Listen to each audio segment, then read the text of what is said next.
reassessment in 2025.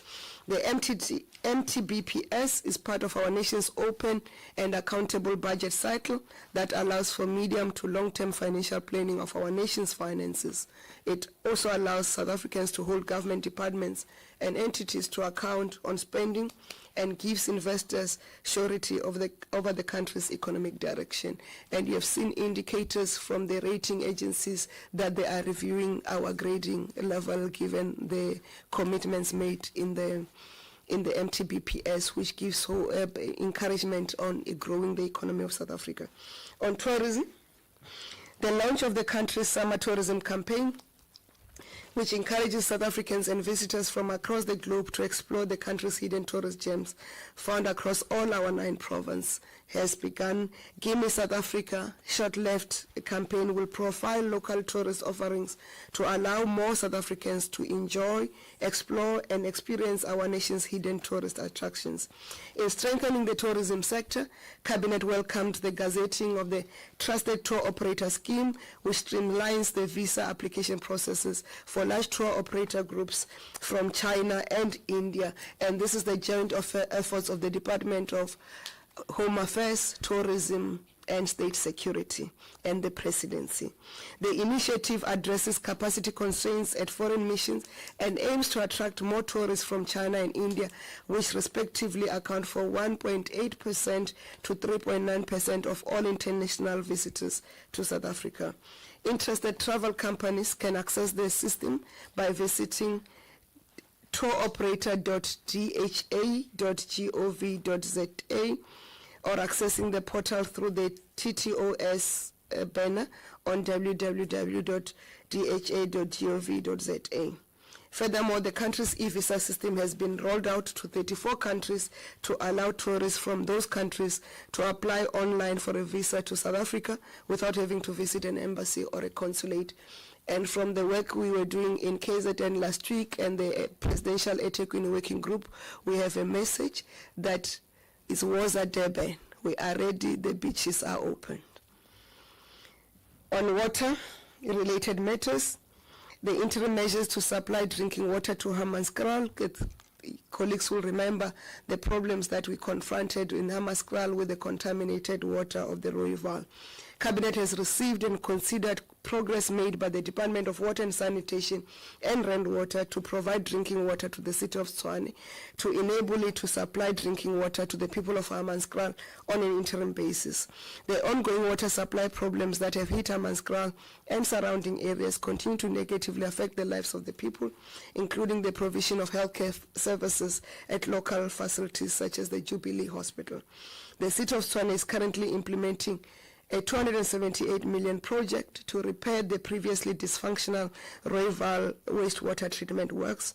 It is expected that increasing the capacity of the Rooiwal will cost about 2 billion rands, but Cabinet was informed that the city of Tshwane will have to fund this project through revenue, borrowing, or its urban settlements development grant allocations from the Department of Human Settlements. In 2023, the Ministry of Water and Sanitation directed the Magalies Water to urgently intervene in terms of the Water Services Act, Act number 108 of 1997, and to design and install a new water treatment plant at its Klipdrift Water Treatment Works near Hammanskraal. This will help to ease the water challenges and provide long-term solution. This additional water treatment plant will supply water to certain reservoirs in the city's water distribution system to increase the supply of clean drinking water to Hammanskraal. Government has urged the people of Hammanskraal and surrounding areas to be patient while the works is underway.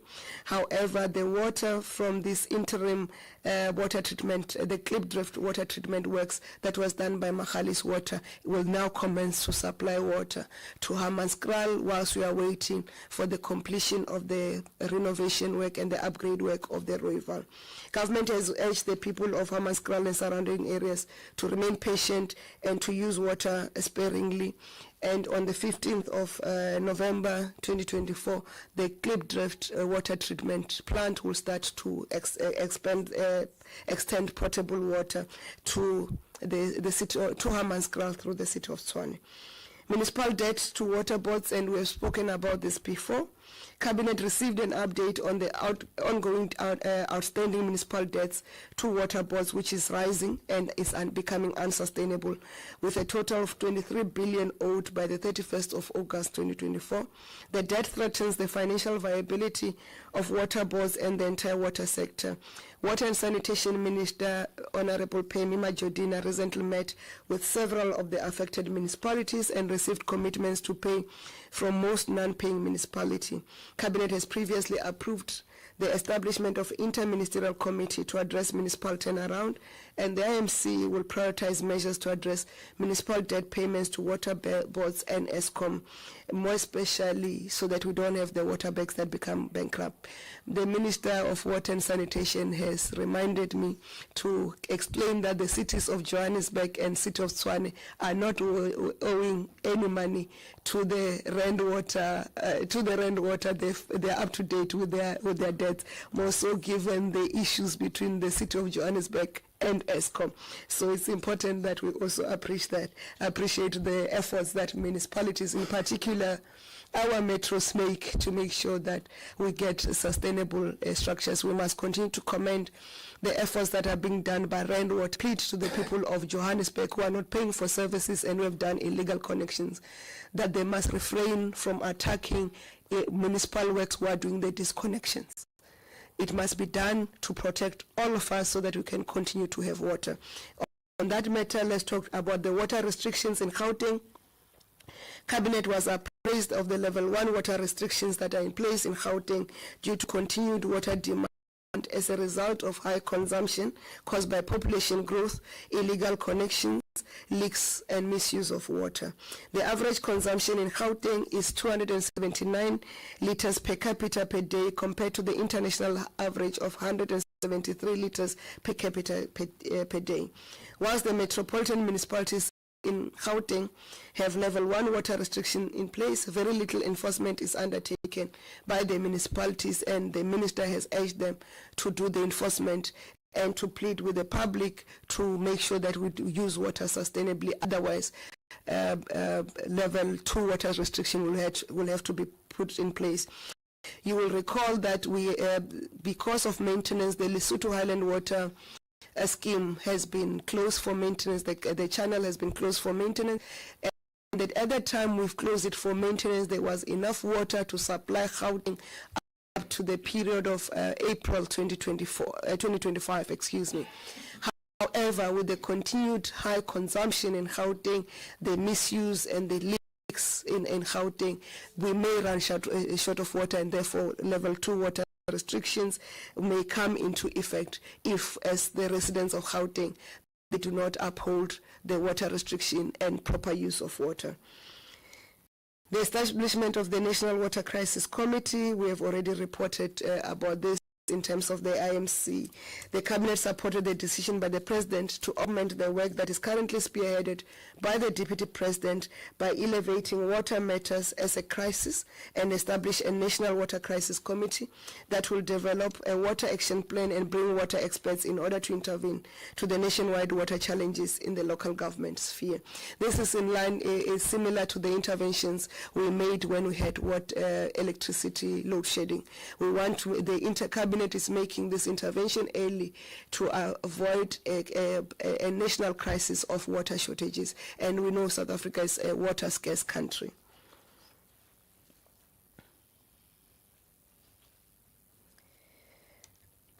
On the social related matters, signing of the divorce amendment bill into law, Cabinet welcomed the historic issuing of the first batch of 33 Muslim marriage certificates by the Department of Home Affairs following the signing of the Divorce Amendment Bill into law in May 2024 by President Ramaphosa. The bill amended the Divorce Act of 1979, Act number 70, to recognize Muslim marriages and safeguard the interests of Muslim women and children when those marriages are dissolved. These long overdue changes signal our country's commitment to ensure that Muslim women and children's rights to equality, dignity, access to justice, as well as the best interests of minor children as enshrined in the Constitution of the Republic of South Africa are upheld. They also give effect on fostering greater social cohesion, nation building, and a shared national identity, as well as honoring various cultural and religious traditions. Cabinet decisions. We'll start on the decisions of Cabinet meeting of Wednesday, the 23rd of October, 2024. 2026 local government elections. Cabinet approved the establishment of the Inter-Ministerial Committee that will oversee preparations for the 2026 local government elections, with the previous local government election having been held on the 1st of November 2021. The next municipal elections will be held between 2nd November 2026 and 1st February 2027. The IMC will be convened by the Minister of Cooperative Governance and Traditional Affairs and consists of several government departments that are key to ensuring the delivery of successful elections. Cabinet also considered and approved the formula for the determination of the number of councillors in terms of Section 20, subsection 1A of the Municipal Structures Act. The 2026 municipal elections will be the 6th such elections since the advent of democracy in 1994. The IMC will work with the IEC and other relevant bodies towards ensuring that the process leading to the local government elections is smooth and peaceful. Bills.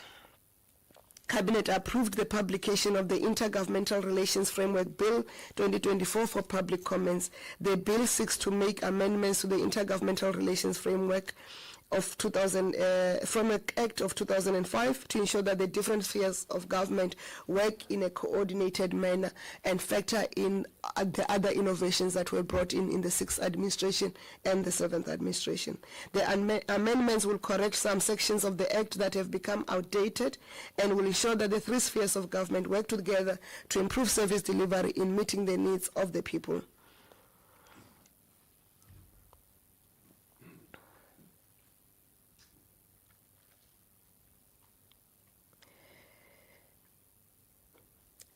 Cabinet decisions of the meeting held on the 6th of November 2024, 16 days of activism campaign against gender-based violence. Cabinet approved the conceptual approach to the 2024 16 days of activism campaign against GBV under the theme 30 years of advancing collective action to end violence against women and children, which emphasizes the importance of a whole of society approach to combating GBVF and the importance of multi-sectoral accountability.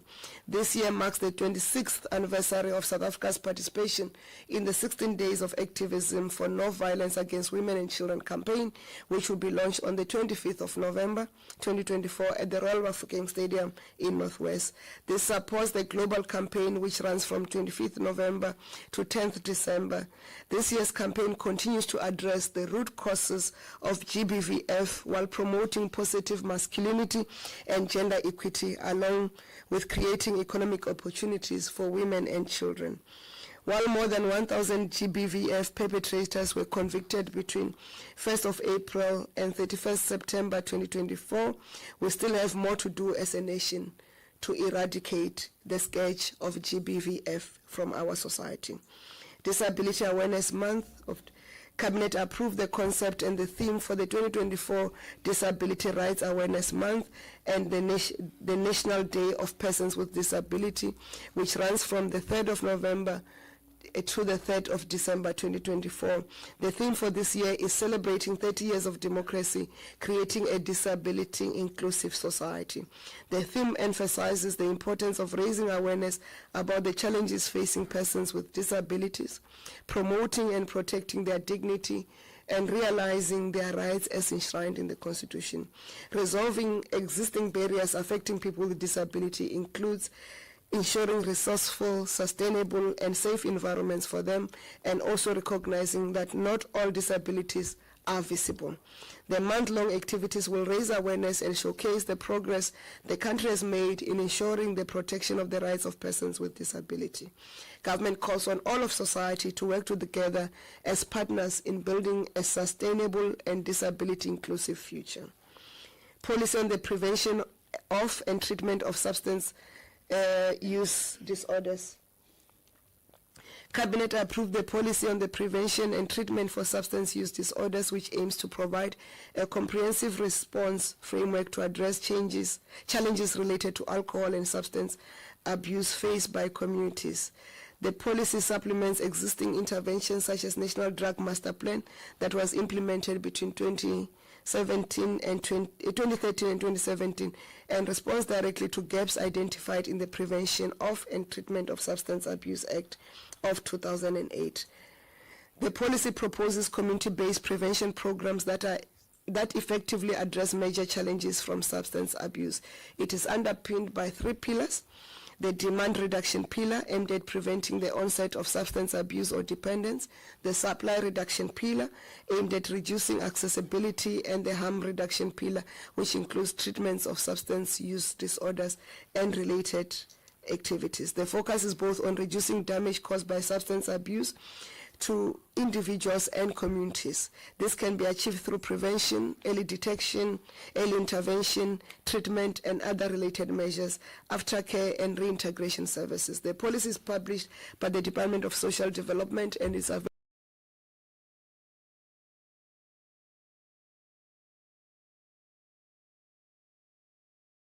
available on their website, www.dsd.gov.za. And updates to Cabinet on the state of mining in South Africa. On the study conducted by Mintech, the report provided a comprehensive and up-to-date information on the latest developments in global commodity markets, mineral production trends in South Africa, the mining industry's contribution to gross domestic product, investment, and employment creation. The report also serves as a critical resource in identifying impediments to the development of the mining sector in terms of the future economy of the country, which is key contributor to this to the growth of South African economy. We don't only consider the mining sector as a sunset industry, we also consider it as a future industry, and Cabinet will receive an update on the critical minerals plan of the country and our approach. And this approach is based on Cabinet's focus on growing our economy, making it an inclusive economy, including the participation of local communities.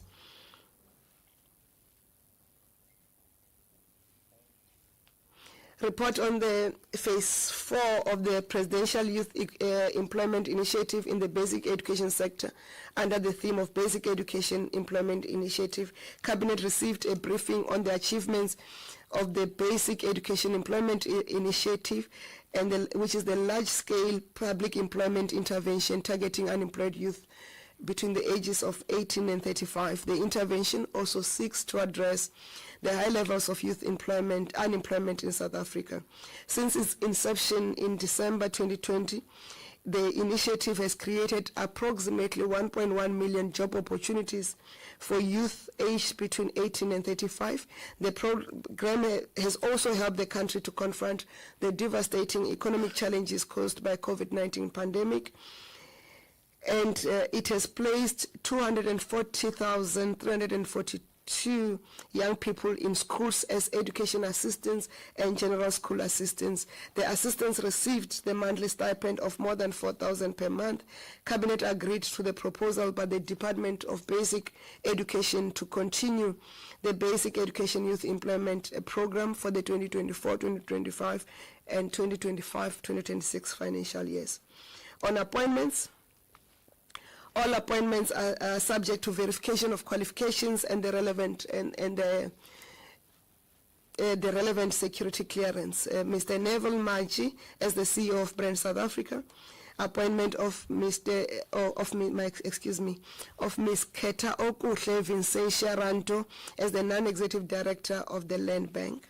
Appointment of the CCMA Governing Board, which is led by Dr. September Cornelia Carroll as an independent chairperson, Ms. Rafaji Ajem from Organized Labor, Mr. Soli Petro, Mr. Weissman Dinto. Mr. Soli Petro is also from Organized Labor, Mr. Weissman Dino, Mr.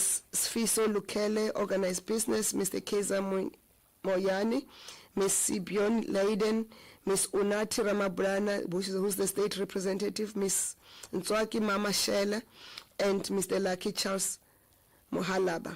Upcoming events, the 16 Days of Activism campaign, which I've already spoken about. the Pan-African Parliament, the 4th ordinary session of the 6th Pan-African Parliament, which is a continental legislature for representatives from all African states, is taking place from the 4th to the 15th of November, 2024. Messages on congratulations.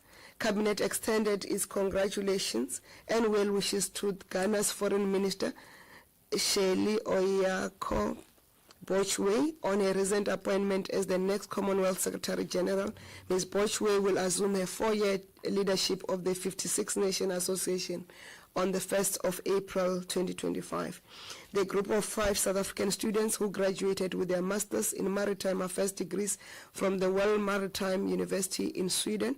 Their studies were funded by the Transport Education Training Authority, which is one of the sector education and training authorities mandated to facilitate skills development. And this is important as the country looks in developing our ocean economy and strengthening participation in what we call new and emerging and green economies. Banyana Banyana, South African Women National Soccer Team, for reaching the final of the COSAFA Women's Championship. Our team lost on penalties against Zambia, but they continue to do as well. We extend our congratulations to Coach Desiree and her ladies. South African swimmers, Chadley Klaus for winning gold in the men's 200 butterfly, and Peter Coetzee for winning gold in both the 100 meters and 200 meter backstroke, as well as silver in the men's 50 meters backstroke at the 2024 World Aquatics Swimming World Cup in Singapore.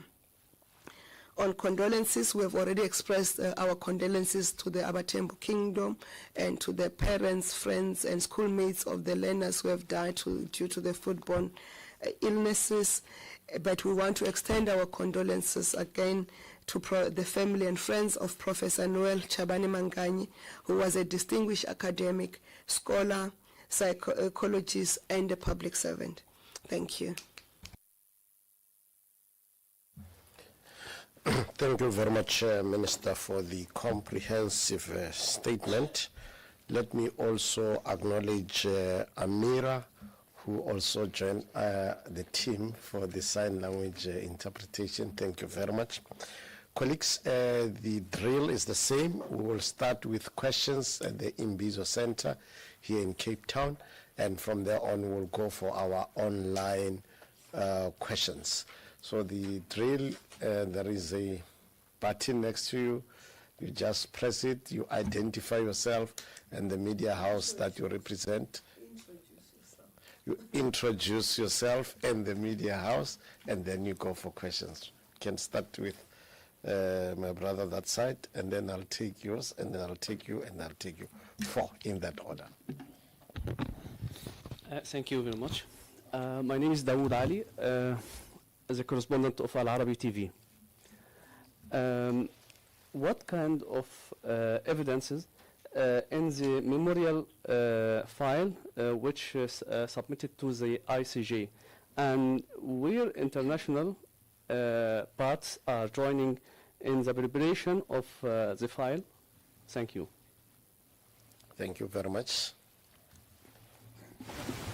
Good day, Minister. Paul Becchiato from Bloomberg. On the Mozambique elections, apart from activating the SADC Troika, are there any other steps the South African government's prepared or willing to take? And just how concerned is the South African government over the situation in Mozambique? And do you think it'll come to some kind of resolution soon? And do you think it'll come to some kind of resolution soon? And then on the US elections,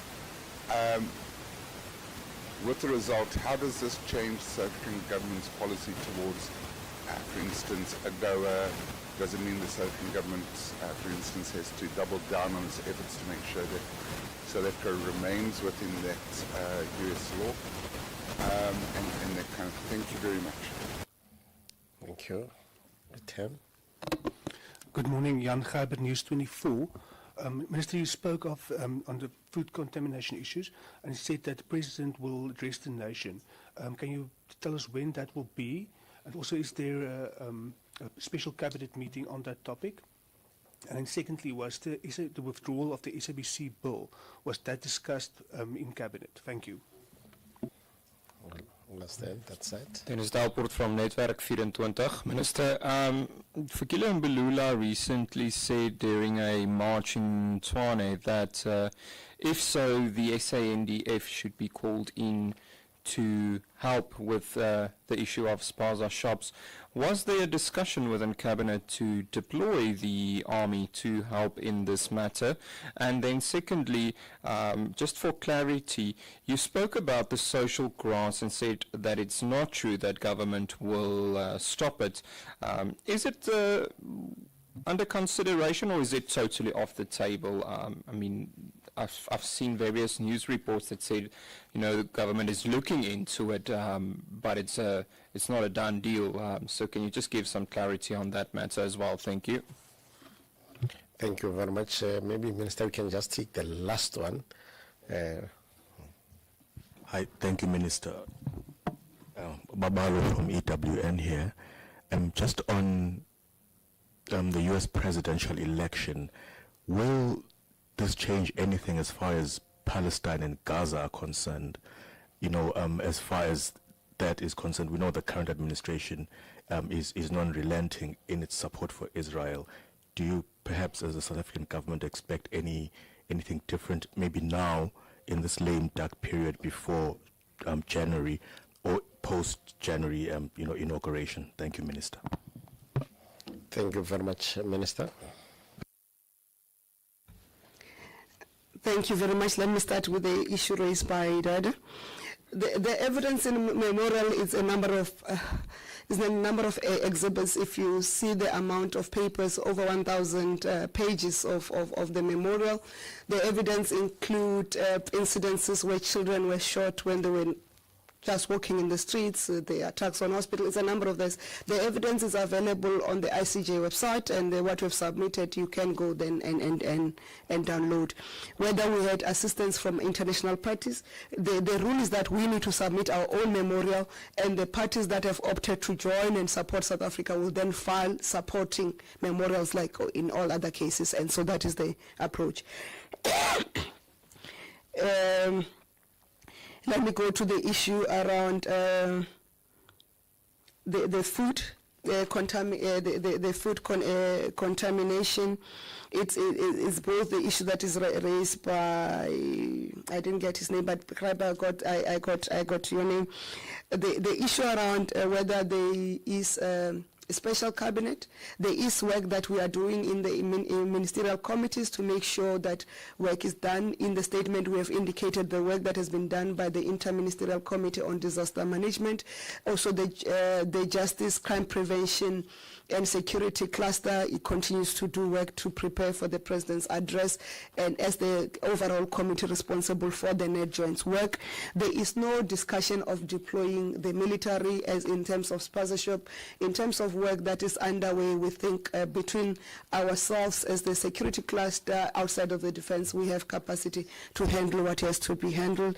The President will address. I do not want to preempt when, given the work that is still being done by the committees. I'm aware that this JCPS Ministerial Committee is going to meet again this afternoon. We met yesterday. We're going to meet again this afternoon to just finalize the issues in preparation. So depending on the various aspects and the various committees that are working, if you've seen the work that is being done by provinces, including particular province of Limpopo and Gauteng, when that all work that is integrated back into the joint effort, the President will be able to address. If we complete that work with sufficient time today for the President to address, he will address today or tomorrow, but he will address within this week the nation in terms of the integrated manner of work.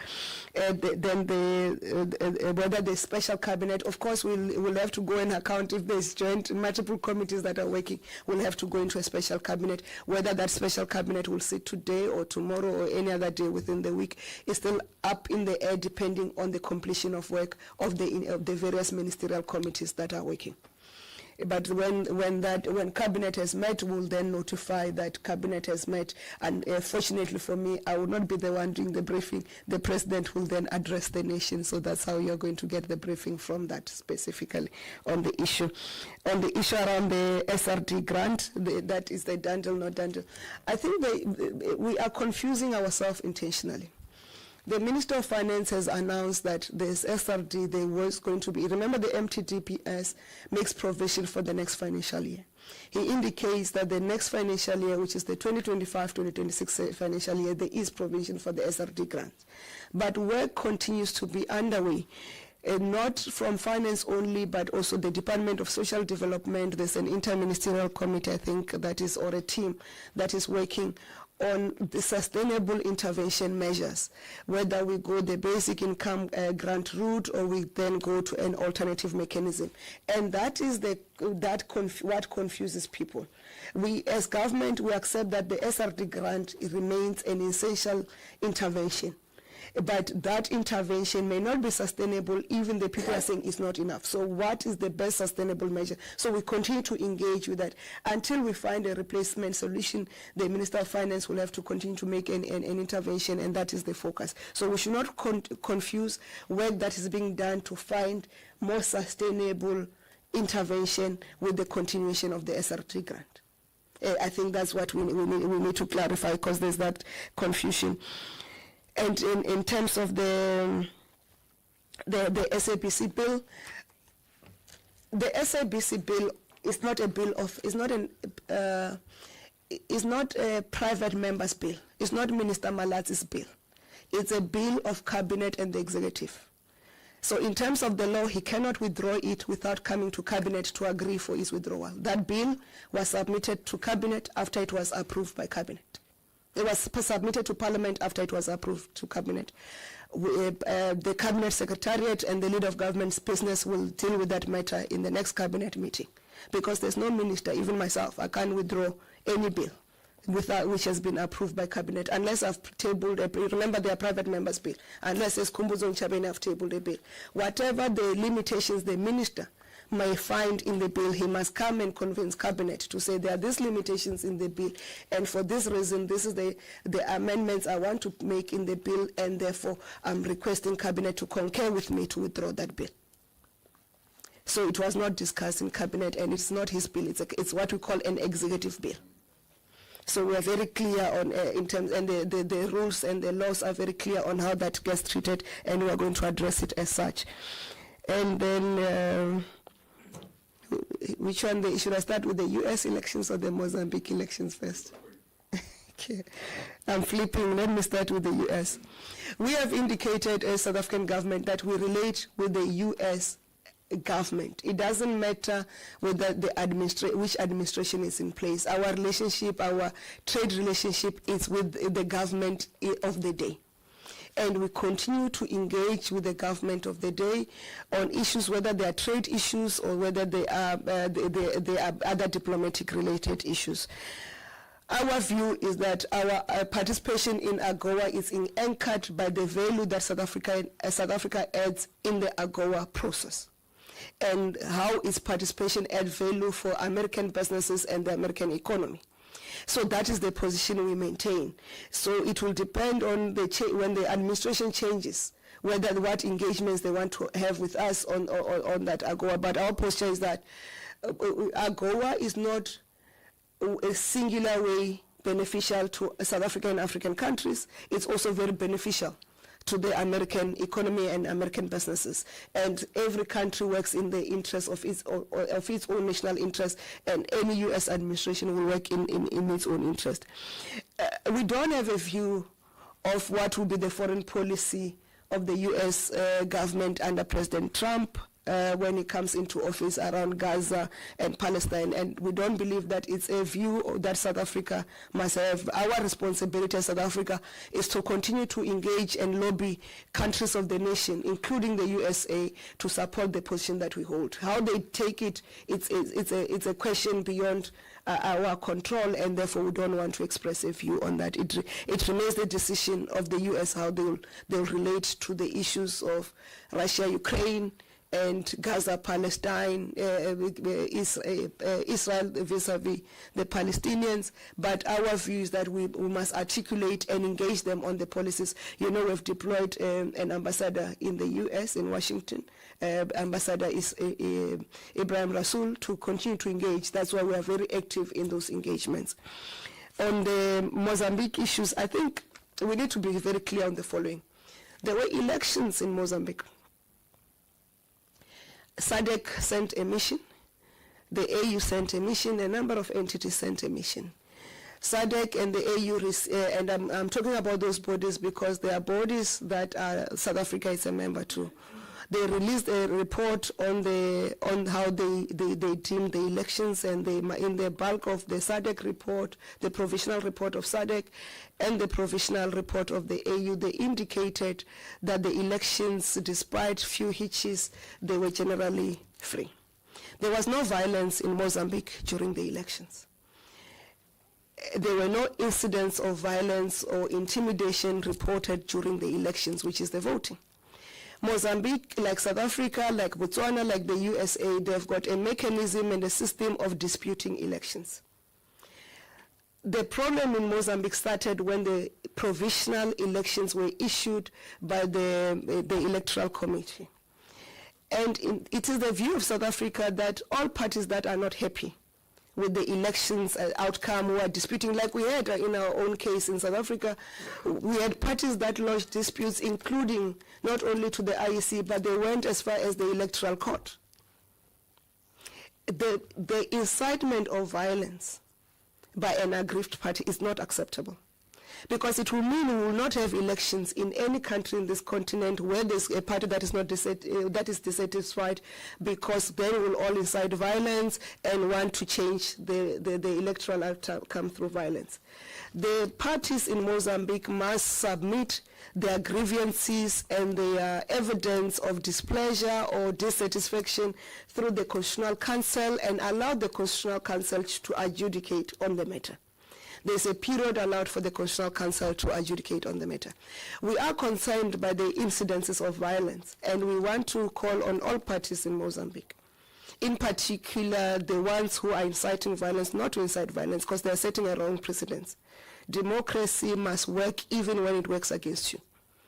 And as a minister in the government of national unity coming from the ANC component, imagine if the ANC was dissatisfied and called for violence in this country, having achieved 40% of the vote. What would have happened? So we must take it from that point, that if we allow parties, because they are not happy with provisional elections, even without exhausting the dispute resolution mechanism, then they can then incite violence. The parties must make their submission, and in line with the constitutional or the regulations that are set in those countries, like the regulations that are set in our countries to dispute elections and get those elections adjudicated.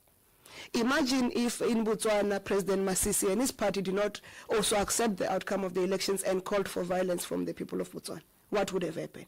Before President Botswana or Masisi, imagine if President Khama also called for violence in Botswana. What would have happened? We cannot continue to plunge our continent because we don't like the party that has won. And there's a narrative out there against the party that has won. We cannot allow any contender to election in the SADC region in the African continent, where we are starting to build democratic government and holding consistent and continuous predictable elections, to let parties who are dissatisfied plunge us. We have listened to the calls by the security establishments of Mozambique that they are in control of keeping peace. We have engaged through diplomatic channels to make sure that there is no disproportional use of force against those who are demonstrating. We have also observed and engaged to say those who are protesting must do it without destruction of property, because everybody has a right to protest. But South Africa is not the chairperson of SADC, neither is the chairperson of the SADC Troika. South Africa is not a big brother within SADC or the African continent. So we subject ourselves to the protocols of SADC, and will await the SADC meeting, the Troika meeting that is established, that has been convened. I think it's for the 21st, if not the 20th of November, to meet and explain and discuss their own report and the way forward. As the neighboring country to Mozambique, we are concerned about the spillage of if Mozambicans flee from their own country. That's why our border management authority and our law enforcement authorities continue to engage with their counterparts to make sure that we've got minimum harm in the economy of this country, but also to make sure that Mozambicans do not feel threatened in their own countries to flee to neighboring countries, which South Africa will be the major receiving country. Thank you very much. Thank you very much, Minister. Paul, is it a follow-up? Just a clarification. Yes. So, Minister, it would be fair to say that people in Mozambique, you're telling them to follow the example of South Africa and Botswana, which have had peaceful elections. Would that be a fair summary of what you're saying? Sorry, can you hear me? So would it be fair to summarize what you're saying is that the people of Mozambique should follow the example of peaceful elections in Mozambique and South Africa? Not Mozambique, Botswana and South Africa. That is very fair, to follow the dispute resolution mechanism set in place. Because if you are not happy with the dispute resolution mechanism set in place, you cannot then complain about it after the fact. They should have raised a complaint against the dispute resolution mechanism set in place before and within as the participants in the constitutional structure, including the Parliament of Mozambique. We need to become a region and a continent that set rules and play by the rules, no matter when those rules do not favor us. Thank you. Thank you very much, Minister. Minister, there's a lot of activity on our online platforms.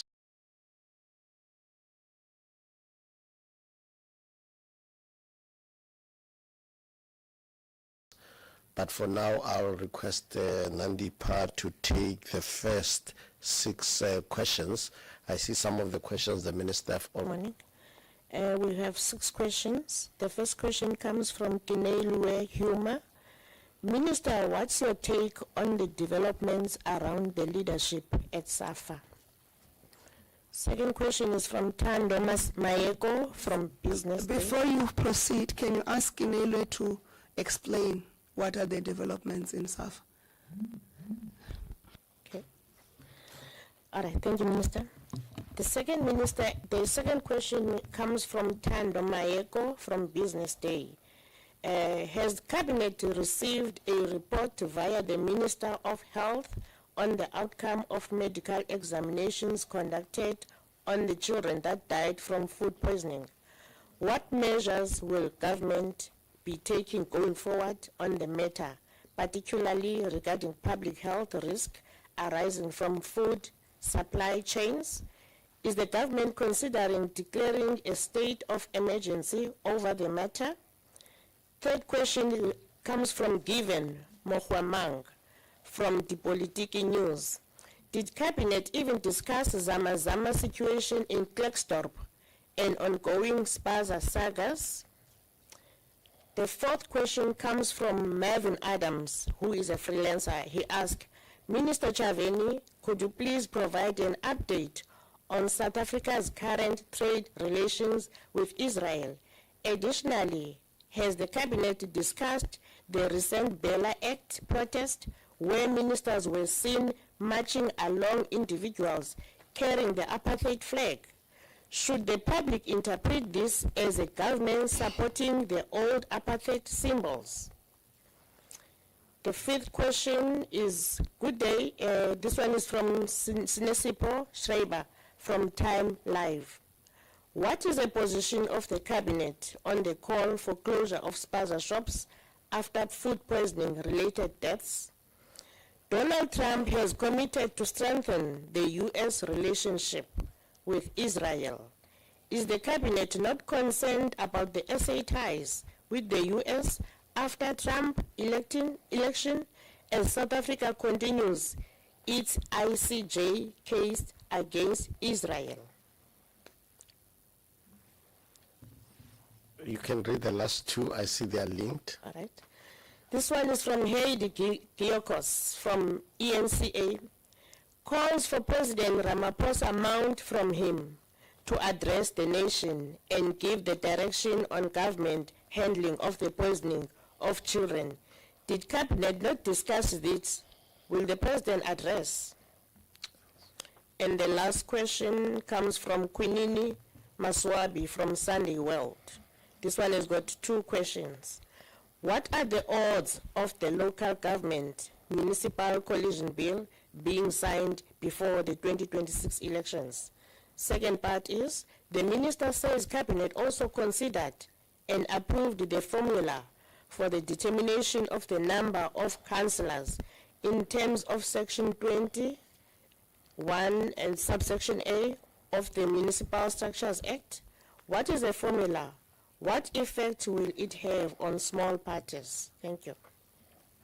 Thank you very much. Minister will take the last batch after you have responded to the ones that have been submitted. Thank you.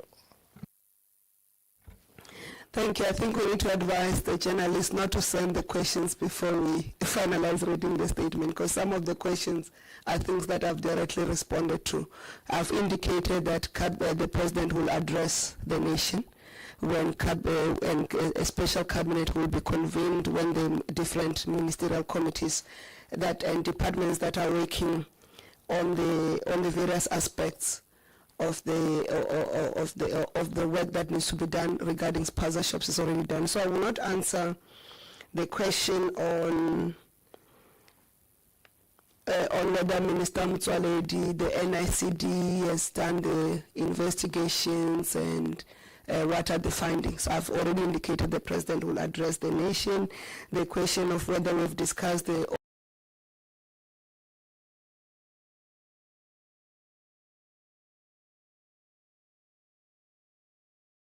ongoing saga of sponsorship, I've already responded to that, and whether the President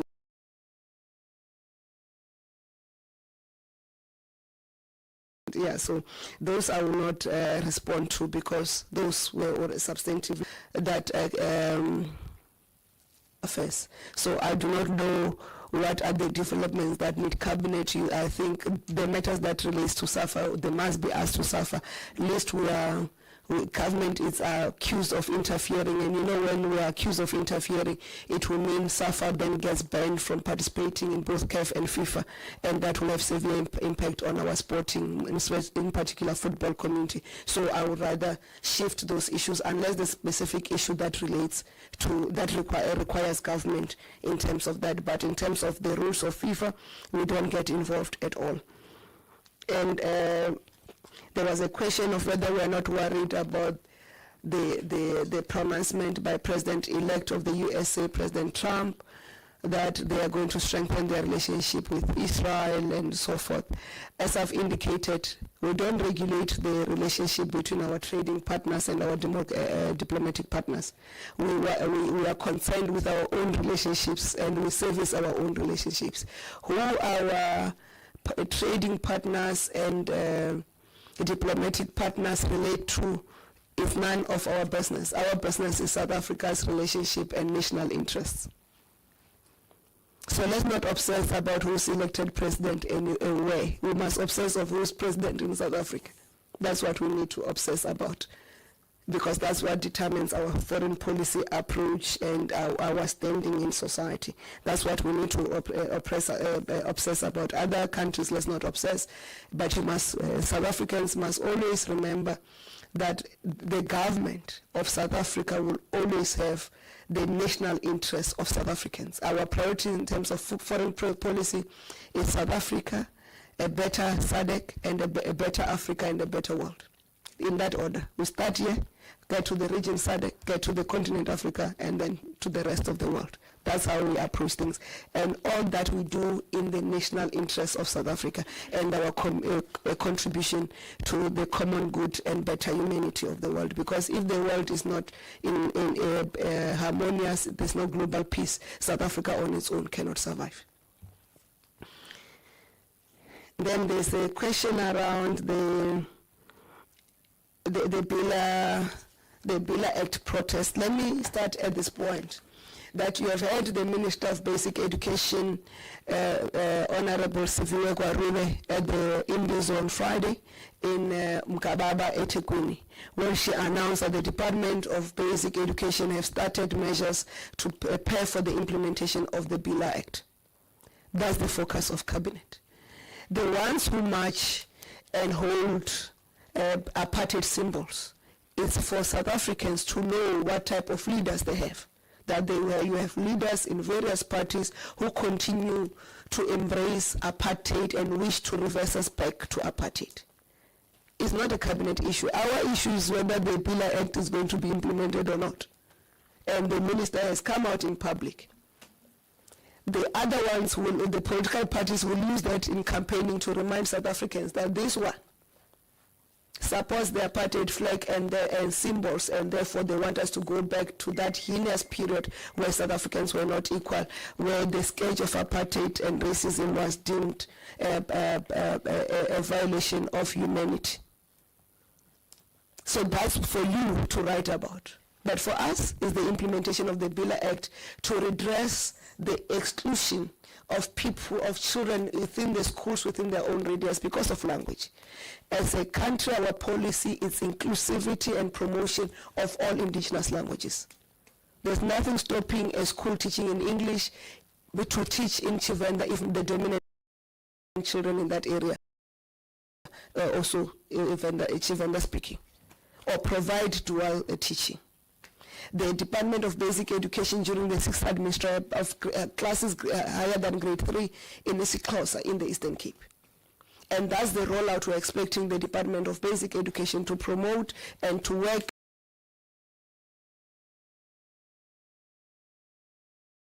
and put resources in place that all languages can have access to their own, all languages can have the access to teaching and learning. But there will not be a protection of exclusive rights of others in public schools. Public schools must remain accessible to all within that vicinity. And they cannot be laws put by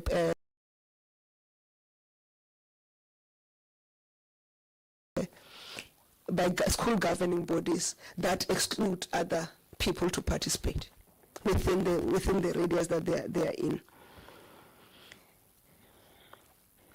And the spaza shops, the question around, have we ever discussed the situation? We have reported about it in the statement, and that's why I'm saying, colleagues, don't write questions before you hear us. Try to hear us first and then write the questions. That's why we have also structured the cabinet statement so that you can predict with issues that are coming from the environment. We'll then explain what government is doing on current affairs and contemporary issues, and then we'll get to the government, to the cabinet decisions. So anything that relates to spaza shops, including whether they'll be called to ban, whatever, I'm leaving it to the president to address. And then there was an issue around the local government municipal coalition bill, whether it could be signed before the 2026 election. Before we talk about it being signed, we must talk about it being processed by Parliament and finalized by Parliament before then. So you need to ask, the Sunday World will meet, and yourselves will need to ask Parliament whether they'll be able to process that bill and conclude it before that time. And also the question to the Department of COGTA, whether that bill will be submitted to Parliament for processing before time. After the two houses, excuse me, after the two houses have considered the bill, then we can ask, will it be signed before the 2026? So we are now putting the horse before the cart. And it will be it's really unfair to ask me what the formula looks like. I think we need to engage with the bill, engage with the proposal that's available in public, and ask the Department of COGTA to say how that formula, what is the interpretation. What we need to always remember is that how the representation of public representatives, whether in local government, provincial, national government in South Africa is governed. There's a provision in the Constitution that requires representativity, including the proportional representation requirements. It's a provision of the Constitution. I just forgot the clause. I was trying to recall what clause it is that deals with that one. And then there was a question of whether we are going to send help underground to those Amazamas. South Africans. You want us to send help to criminals? You want us to send help to criminals, honestly? We are not sending help to criminals. We are going to smoke them out. They will come out. We are not sending help to criminals. Criminals are not to be helped. Criminals are to be persecuted. We didn't send them there. And they didn't go down there for the good benefit or good intentions for the Republic. So we can't help them. Those who want to help them, they must go and take the food down there. They will come out, we'll arrest them. You remember there were the other ones who burnt in a methane gas explosion. You remember? Was it last year? Yeah, last year, if not early this year. Last year. And you said we must send people to the soldiers to retrieve them and expose them to methane gas. So you want us to send our law enforcement officer to risk because criminals want to destroy our country? What if when we send police or the military down there to supply them with food, the place explodes and caves in? What will happen? So families must continue to sacrifice because criminals got themselves in a bind and we must come. No, we're not sending any help. They will come out. Whether we're going to retrieve the bodies, it's not our job to retrieve bodies of criminals.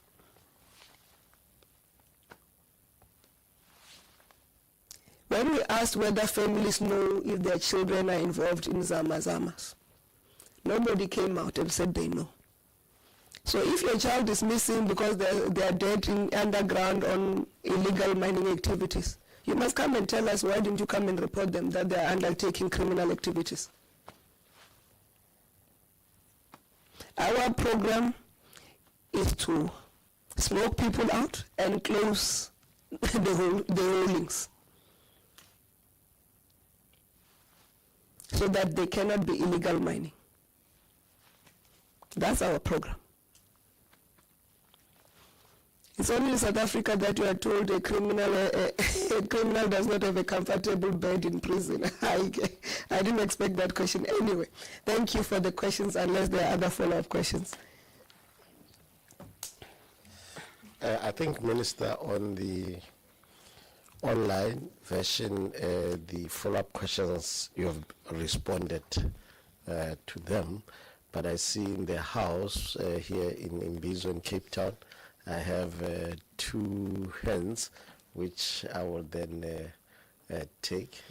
Let me note and recognize you.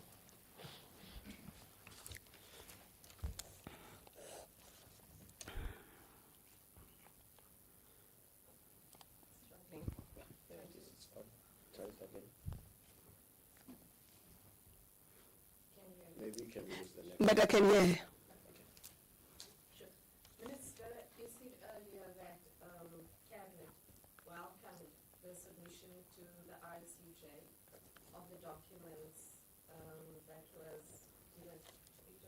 Memorial filing. Yes. Does that include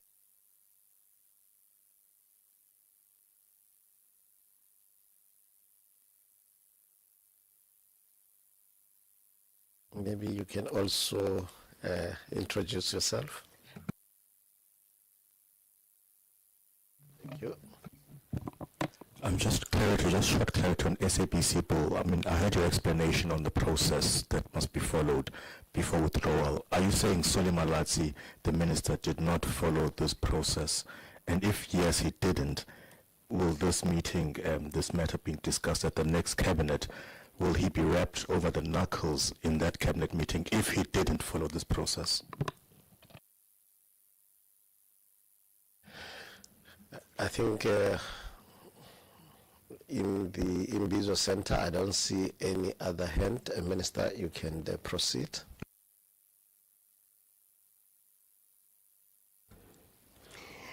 The issue, I've got an explanation, the issue around the sulfides about the warrant of arrest. The cabinet do not get involved in the prosecution of individuals. Remember, the investigation by the police and the prosecution by the prosecution authorities, it's independent and is done based on the merits of the. So we don't comment on any one person or the other. Whether it's a politician, whether it's a private individual, we don't get involved in those things. We don't discuss those things.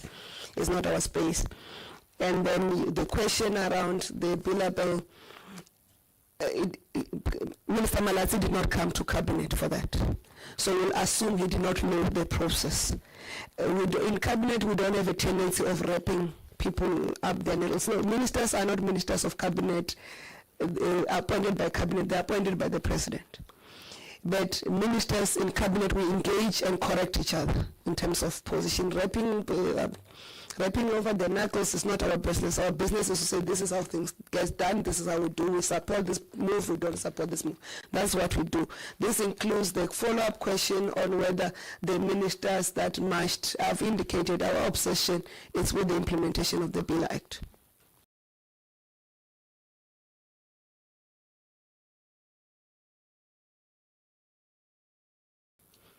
The other ones who participated with the apartheid symbols and carried the apartheid symbols is for you to write about and for South Africans. And there's a question around the memorial, whether they are DA ministers. There are not DA ministers in cabinet, there are no ANC ministers in cabinet, there are no PA ministers in cabinet, there are no IFP ministers in cabinet.